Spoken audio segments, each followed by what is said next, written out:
My name's Dr. Grant Wheeler. I'm a senior lecturer here at the School of Biological Sciences at the University of East Anglia. I am interested in developmental biology. So this is how you go from a single fertilized egg through to a multicellular organism like ourselves. The model system that we use to study this process is the tadpole.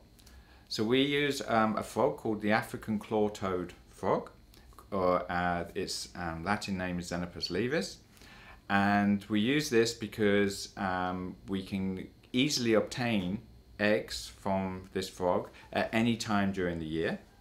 We can then fertilize them in a petri dish very easily, and then we can watch them develop over a few days.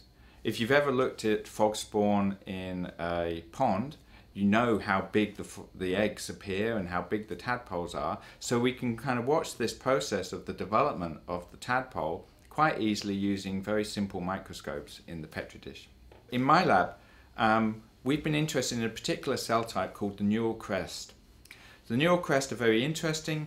They are an embryonic cell type which give rise to many different tissues in our bodies, such as our facial muscle and cartilage, parts of our peripheral nervous system, and also to the pigment cells in our skin. So the pigment cells in our skin are called melanocytes, and these derive from the neural crest cells. Pigment cells in a tadpole are very easy to see. You can see that clearly on this screen here, which is a Xenopus tadpole, and you can clearly see the black cells here are the pigment cells. So we can look at these very easily down the microscope. So what we've been doing is looking for small molecules or compounds, drug-like molecules, which will affect the development of the pigment cells in the embryo.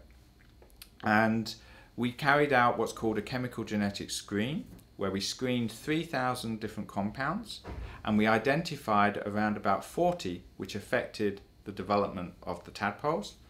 And one of these in particular, we've now gone on to show, will inhibit the growth of neural crest cells and inhibit the development of the pigment cells in the embryo. It will also inhibit the growth of melanoma cells, cancerous pigment cells, in a petri dish, and also the growth of melanomas in a mouse model system.